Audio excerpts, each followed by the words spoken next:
ஏமா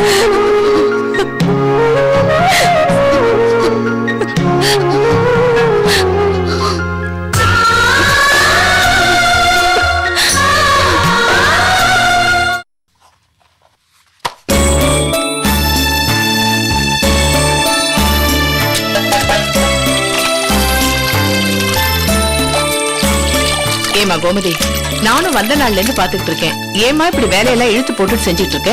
இது என்ன ரொம்ப கஷ்டமான வேலையா? நம்ம வீட்டு வேலையை நாம தானே பாக்கணும். ஐயோ, அதுக்குதான் வேலைக்காரி இருக்கால, அவ வந்து செய்வா. நீ ஏன் சிரமப்படுற? அப்படியா? அப்ப இந்த வேலையை நீங்க ஏன் பாக்குறீங்க? இந்த வீட்டுல நான் வேலை செய்யாம வேற யாருமா செய்வா?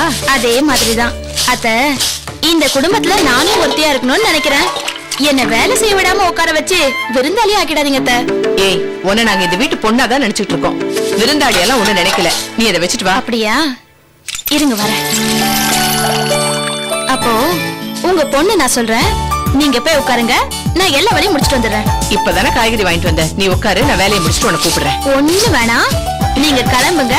அது போதும். கோமதி, சொன்ன கேளு. என்ன நீ?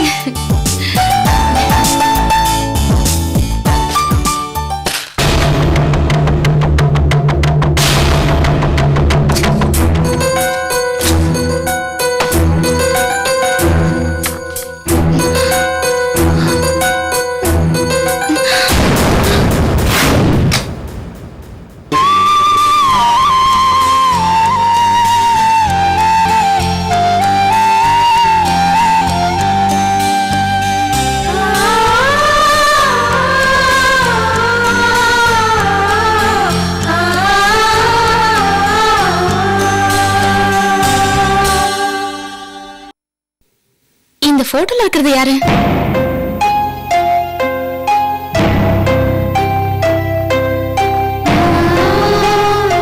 இந்த போட்டோல இருக்கிறது எங்க பையன் அரவிந்த். பையன்னா மூத்ததாரத்தோட பையன். அரவிந்துக்கு 6 வயசு இருக்கும்போது அவங்க அம்மா இறந்துட்டாங்க. அதுக்கப்புறமா தான் உங்க மாமாவை நான் 2ஆம் தாரமா கல்யாணம் பண்ணிக்கிட்டு வந்தேன். எங்களுக்குன்னு ஒரு குழந்தை அரவிந்த் இருக்கும்போது வேற குழந்தை வேண்டான்னு நான் குழந்தைய பெத்துக்கல. ஆனா எங்க நம்பிக்கை எல்லாத்தையும் அவன் பொய்யாக்கிட்டான். உங்க பையன் மேல நீங்க இவ்ளோ பாசம் வச்சிருக்கீங்க, அப்புறம் எதுக்கு கல்யாண போட்டோவை செவுத்துல மாட்டாம இப்படி பெட்டியில எடுத்து வச்சிருக்கீங்க? அவன் இருக்க வேண்டிய இடத்துல இல்ல, அதனால போட்டோவும் இருக்க வேண்டிய இடத்துல இல்ல.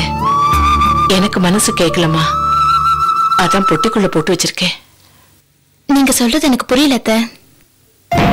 அரவிந்தோட வைஃப் பேரு தீபிகா. அவ சின்ன வயசுல இருந்தே ஒரு அனாதை இல்லத்துல வளர்ந்திருக்கா. அங்கேயே இருந்து MBA வரைக்கும் படிச்சிருக்கா.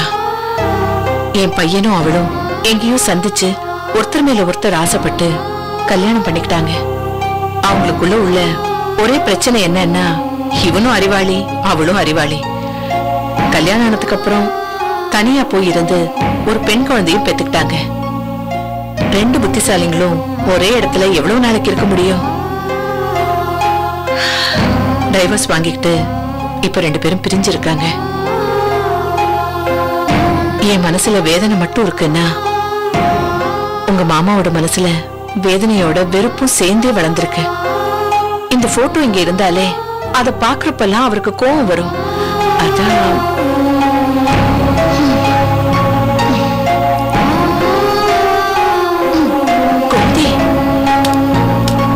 கோமதி,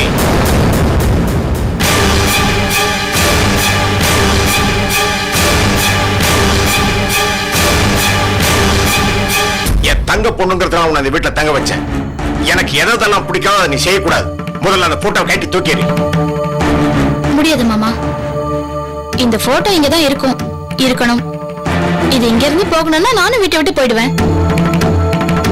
என்னம்மா சின்ன விஷயத்தை பெருசுபடுத்துற? பெத்த பிள்ளையோட கல்யாண போட்டோவை வீட்டை விட்டு வெளியில தூக்கி போடுறது உங்களுக்கு என்ன சாதாரண விஷயமா?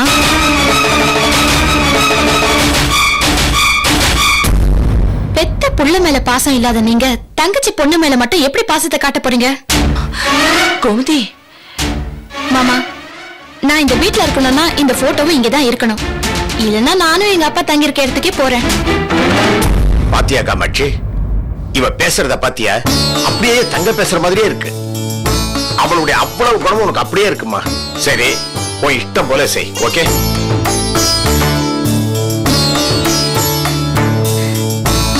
அத்தை, நீங்க வேணா பாருங்களேன், பெட்டில இருந்த போட்டோ எப்படி வெளியில வந்துச்சோ அதே மாதிரி கூடிய சீக்கிரம் உங்க மக, மருமக, பேத்தி எல்லாரும் இந்த வீட்டுக்கு வரத்தான் போறாங்க.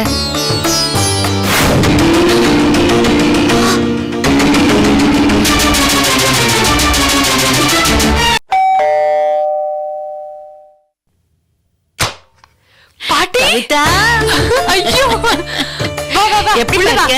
நல்லா இருக்க. நீ எப்படி இருக்க? எனக்கு என்னம்மா, அம்மா எங்க அப்பா நல்லா வரல? வருவாங்கம்மா. முறையா பொண்ணை பார்க்க வரும்போது நாள் நட்சத்திரம் பார்க்கணும் இல்லையா? நல்ல நாள் பார்த்து வரணும் இல்லையா? எனக்கு என்ன, நான் வந்துட்டேன். அப்புறம் எப்படி இருக்க? சரி, நான் உனக்கு காஃபி வேற ஏதாவது அதெல்லாம் ஒண்ணும் வேண்டாம். முதல்ல நான் கொண்டு வந்து நீ சாப்பிடு. என்ன கொண்டு வந்திருக்க? பாரு, உனக்கு பிடிச்சதா கொண்டு வந்திருக்கேன்.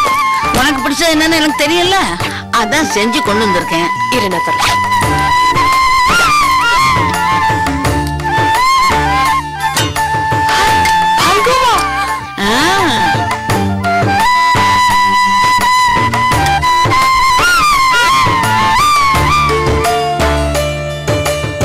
என்ன பாட்டி அப்படி பாக்குற? நீ வீட்டை விட்டு போனதுல இருந்து உன் ஞாபகமாவே இருக்குமா? என் புருஷன் போனதுக்கு அப்புறம் உங்க அம்மா தான் கதின்னு சொல்லி அங்கேயே வந்துட்டேன். அப்ப அவ நிறமாச கர்ப்பிணி. நீ பிறந்து நான் தான் உன்னை கையில எடுத்து வளர்த்தேன். அப்பல இருந்து நீ என்னை விட்டு பிரிஞ்சதில்ல, நானும் உன்னை பிரிஞ்சது கிடையாது. இப்ப நீ கல்யாணம் ஆகி வந்ததுக்கு அப்புறம் எல்லாரும் அந்த வீட்டுல இருந்தா கூட எனக்கு என்னமோ அனாதை ஆயிட்ட மாதிரி தோணுது. அதான் நினைச்ச உடனே கிளம்பி வந்துட்டேன். என் பாட்டி, நீ சொல்லிதான் நீ என் மேல இவ்வளவு பாசம் வச்சிருக்கன்னு எனக்கு தெரியணுமா? இப்ப என்ன, நீ என் கூட இருக்கணும், அவ்வளவுதானே? என் புருஷன் தங்கமானவர், நீ என் கூட இங்கே இருந்துக்கோ. நீங்க சின்னஞ்சிருசுங்க, உங்களுக்கு இடைஞ்சலா நான் இருக்க மாட்டேன். ஒரு 4-5 நாள் தங்கிட்டு போறேன். சரி, தாராளமா நீங்க இருக்கலாம். சரியா? ஹாய், வந்தாச்சா? என்னோட சந்தோஷத்துக்கு இவ ஒருத்தி போதும் பாட்டி. அடடே, வாங்க பாட்டி. எப்படி இருக்கீங்க? நல்லா இருக்கேன் மாப்பிள்ள. எப்போ வந்தீங்க? இப்பதான் வந்த மாப்பிள்ள. மீனாட்சி, போ போ, யூனிஃபார்ம் மாத்திக்கிட்டு முகம்லாம் அலம்பிக்கோ, போ.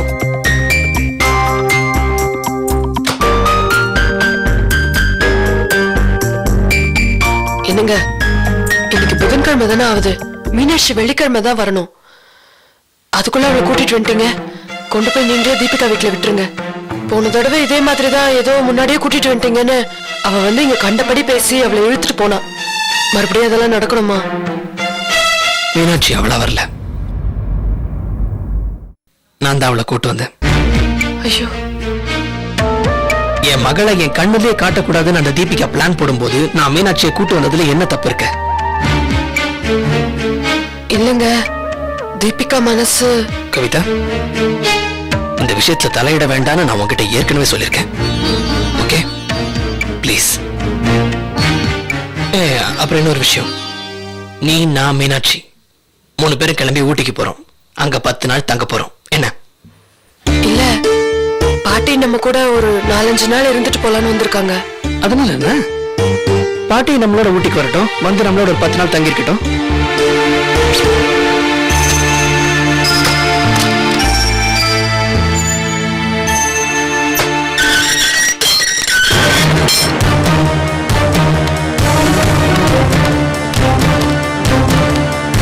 மீனாட்சி,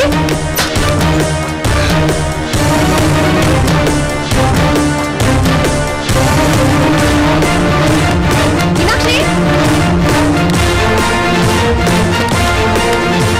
மீனாட்சி.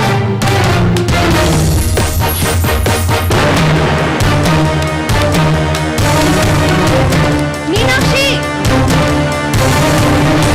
மீனாட்சி.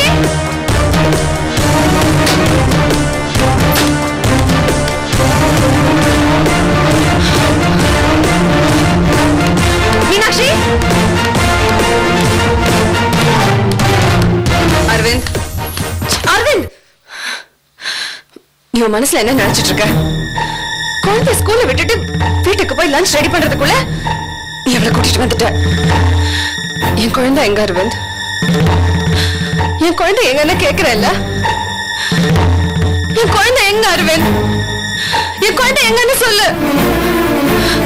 இத பாரு,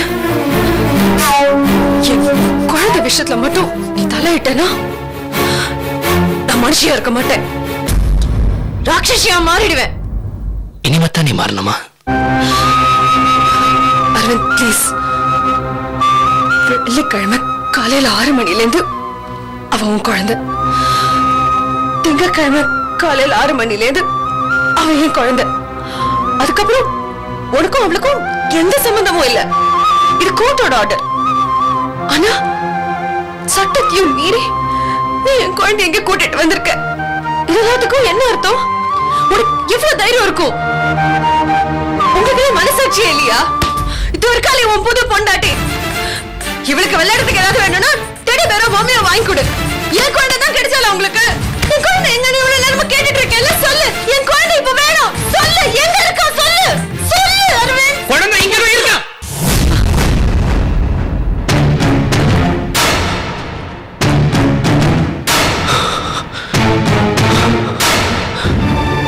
ஆனா அவளை உன் கூட அனுப்ப மாட்டேன்.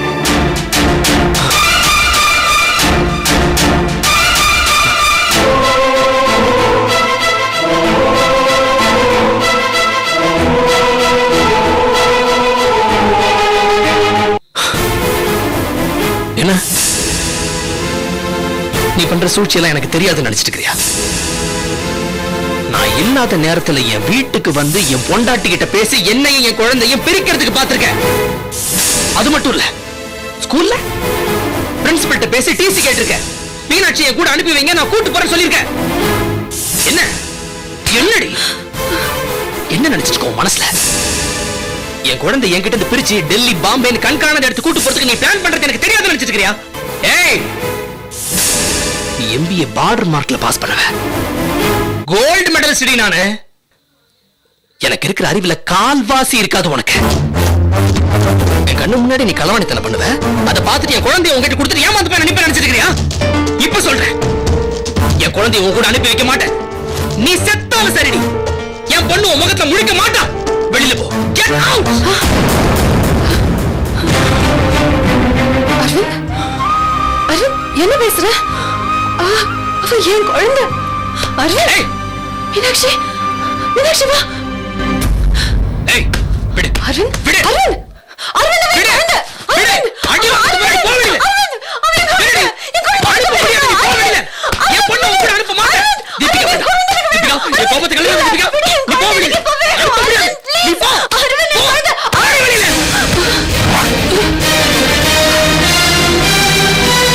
போதும், நிறுத்துங்க.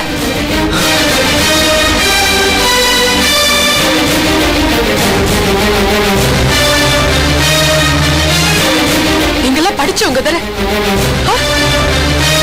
இவ்வளவு சீப்பா நடந்துக்கிறீங்க? இத பாருங்க, பெத்த தாயையும் குழந்தையும் பிரிக்கிறது மகா பாவம். அந்த பாவத்தை நீங்க செஞ்சிடாதீங்க. சட்டப்படி குழந்தை எந்தெந்த நாள்ல எங்கெங்க இருக்கணும்னு சொல்லிருக்காங்கல்ல, அதுக்கப்புறம் அதை ஏன் மீறீங்க? இல்ல கவிதா, உனக்கு தெரியாது. எனக்கு தெரியும், எனக்கு எல்லாம் தெரியும். எனக்கு நியாயமும் தர்மமும் தெரியும். இது பாருங்க, சட்டத்தால எந்த உறவையும் நமக்கு கொடுக்க முடியாது. அன்பாலையும் பாசத்தாலையும் தான் அந்த உறவை நமக்கு கொடுக்க முடியும். தீபிகா குழந்தைக்காக போராடுறாங்கன்னா அவங்க பக்கம் நியாயம் இருக்கு. அதையே நீங்க புரிஞ்சுக்க மாட்டேங்கிறீங்க.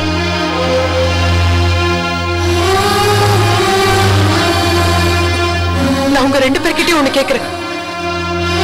இந்த குழந்தைக்காக அவளையும் நடுவுலயே வச்சுக்கிட்டு 2 பேரும் இப்படி அடிச்சு சண்டை போட்டுக்கிறீங்களே, உங்க 2 பேர்ல யாராவது ஒருத்தராவது இந்த குழந்தைய பத்தி யோசிச்சு பாத்தீங்களா? உங்க 2 பேரும் இப்படி பார்க்கும்போது அவ மனசு எவ்வளவு கஷ்டப்படும்.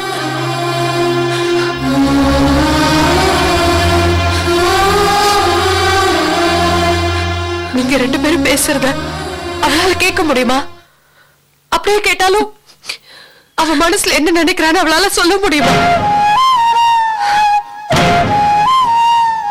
இவ குழந்தைங்க,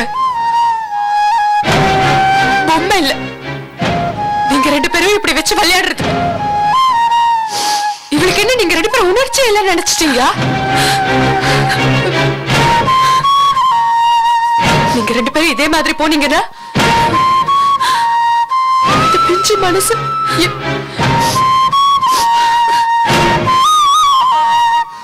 இப்படி எல்லாம் செஞ்சுட்டு அதுக்கப்புறம் இவளை நல்லா படிக்க வச்சு அவளுக்கு எல்லாம் செஞ்சு என்ன பிரயோஜனம்?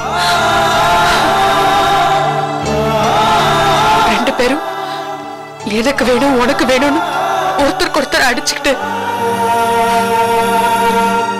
இந்த குழந்தையோட எதிர்காலத்தை நம்மளே குழி தோண்டி புதைச்சிட வேண்டாம்.